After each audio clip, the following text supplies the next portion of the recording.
morning, Dr. Li. I'm Cheng from 302 and alongside Leroy from 304. We'll be presenting on the transition metals group. This is the content outline for today. I'll be going through the first three, which is electronic configuration until important allotropes. Leroy will be covering important reactions, important compounds, Lewis structures, applications, as well as transient properties. The ionic definition of transition metals is an element whose atom has an incomplete d subshell or whose cations have incomplete d subshells. This is the electronic configurations for transition metals for period 4 and 5. Now you notice something funny where specifically in chromium and copper, the s subshell is not full and the extra electron goes into the d subshell, and it'll be covered later, I think. This is the electronic configuration for period 6 and 7. For period 7, the asterisk indicates that this is just a theoretical prediction and it hasn't actually been experimentally verified. And these elements are very unstable, so it's not really kind of important right now. So I'll be comparing transition metals to alkaline metals and noble gases.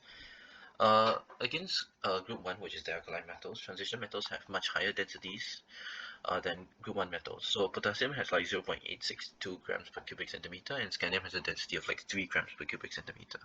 Transition metals also have higher melting and boiling points than alkaline metals, and transition metals form colorful compounds, while group 1 metals usually form colorless compounds.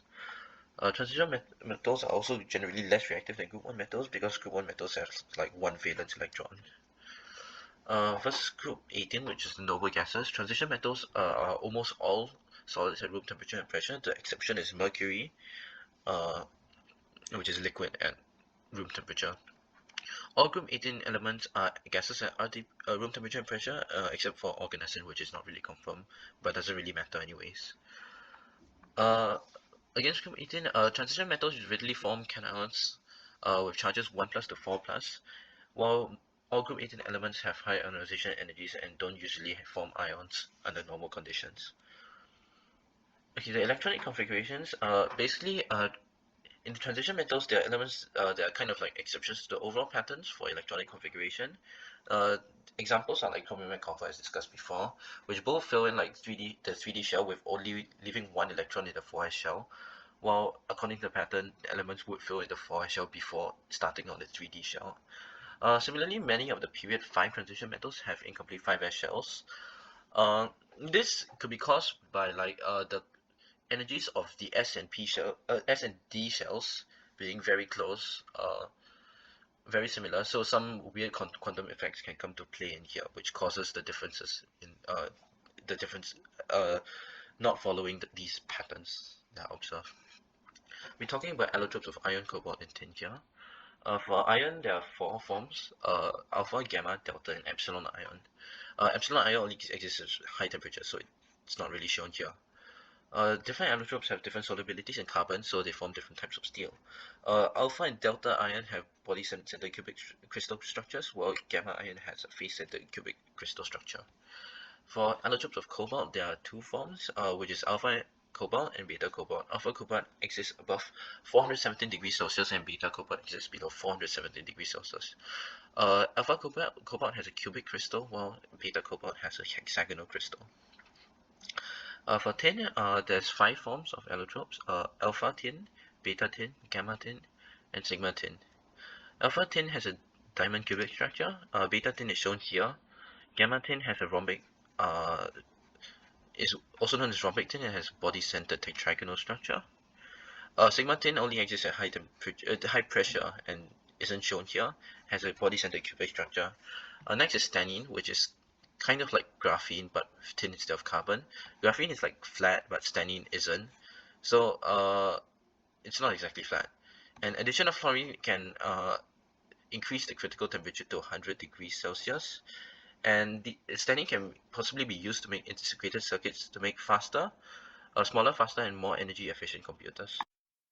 Thank you, Chengde. The important chemical compounds involving transition metals we will be covering are KMnO4, K2Cr2O7, FeCl3, CuSO4, PdCl2, and Ta2O5. For KMnO4 and K2Cr2O7, KMnO4 is a purple solution in aqueous form, while K2Cr2O7 is an orange solution in aqueous form. The acidified forms are commonly used as strong oxidizing agents for reactions like the oxidation of primary and secondary alcohols. As oxidizing agents, they get reduced, and KMnO4 changes from purple to colorless, while K2Cr2O7 changes from orange to green. Here's something interesting about KMnO4. It has medical uses too, thanks to its nature of being an oxidizing agent. KMnO4 can be used in very dilute concentrations to treat skin conditions like fungal infections. The infected area of the skin is simply submerged in the KMnO4 to oxidize the proteins of bacteria or tissues, hence giving it antibacterial properties. K2Cr2O7 is used in construction to slow down the setting process of cement. This improves the density and texture of cement. It can also be dissolved in about 35% HNO3 to form squirter solution, which tests the identity and purity of metals through the coloration of solution after reacting with the metal. K2Cr2O7 can also be used to oxidize wood and hence stain it. It also has medical uses as an antiseptic, caustic, and astringent. FeCl3 is an orange to black brown solid at room temperature and pressure. Most commonly, it is used to purify water, removing impurities and treating wastewater. It can also remove odors from water. FeCl3 is an etching agent to etch copper and zinc plates together, as making it widely used in engraving circuit boards. It is also used as a catalyst in the manufacture of other chemicals. For example, in the halogenation of a benzene ring, a catalyst like FeX3, where X is the halogen, is required. This slide shows how FeCl3 can act as a catalyst for the chlorination of benzene to produce chlorobenzene and HCl. CuSO4 can exist as anhydrous in a light grey powder or hydrated as a blue solution.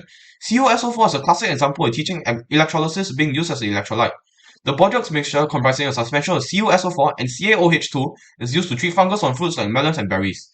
Dilute CuSO4 can also treat aquarium fishes suffering from parasitic infections. CuSO4 serves its purpose in a lot of regions and analytical tests. Tetraamine copper 2 sulfate or Schweizer's reagent is made by reacting CuSO4 with ammonium hydroxide, and it is used to dissolve cellulose to produce rayon industrially. Cobalt 2 sulfate pentahydrate is found in Benedict solution to test for reducing sugar, while CuSO4 is found in burette reagent to test for proteins. Additionally, CuSO4 can test blood for anemia, as blood with sufficient hemoglobin will sink rapidly and vice versa. CuSO4 is also an etching agent for zinc or copper plates and used in intaglio print making. PDCl2 when anhydrous exists as a dark red solid, while PDCl2 dihydrate exists as dark brown crystals. PDCl2 mainly exists in two forms, alpha and beta.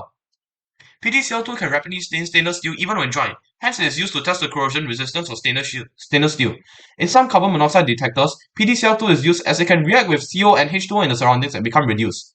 In the Heusch-Wacker process, as shown here, PDCl2 is a catalyst for the oxidation of alkenes into aldehydes and ketones. PDCl2 is also used for the cosmetic tattooing of leucomas in the cornea. Ta2O5 exists as a white odorless powder. It is insoluble in all solvents but can be attacked by strong bases and hydrofluoric acid. It has some unique properties like being inert, having a high refractive index, low absorption, high dielectric constant, and band gap. Ta2O5 is widely used to make electronics, especially tantalum capacitors. This is due to its high dielectric constant and band gap, allowing such capacitors to be used in automotive electronics, mobile phones, and much more. Interest for tantalum capacitors for DRAM capacitors also grew in the 1990s. Ta2O5 is also added to the glass of photographic lenses due to its high refractive index. It is used as an optic coating, typically to give properties like anti-reflection and multi-layer filter coatings. I will go through the trends of electronegativity, first ionization energy and size of atomic radius through the transition metals, and we'll be comparing them to the rest of the periodic table. Electronegativity refers to the tendency of an atom to attract a bonding pair of electrons. The higher the electronegativity, a greater tendency for the atom to attract a bonding pair of electrons. We observe that from left to right, the electronegativity of transition metals increase, except interestingly, it decreases a little from group 11 to 12 for all periods. Electronegativity increases because the positive charge on the nucleus increases down the period, as the atomic number and number of protons increase. Hence, the atom will have a greater attraction for electrons in a bonding pair. The first IE refers to the energy required to remove one electron from an atom to form a cation, or in other words, the amount of energy required for the reaction A to become A plus an electron. Note that the first IE of transition metals remains largely constant throughout the block. This is also true for lanthanides and actinides, where the rest of the periodic table have their first IE increase from left to right. An increase in first IE from left to right is due to how elements on the left tend to form cations while those on the right tend to form anions, and hence it's easier to remove one electron from elements from the left of the periodic table. But this is not really the case for transition metals, as they all form cations, hence all of them have a relatively low first IE, and their first IE will be largely constant throughout the block. Lastly, we look at the size of atomic radius. The size of atomic radius decreases from left to right of the transition metal block, and this is consistent throughout the whole periodic table too, because from left to right, there are more protons in the nucleus and also more electrons. There is hence a greater electrostatic attraction between the electrons and the positively charged nucleus, bringing the electrons closer to the nucleus, hence the atomic radius decreases.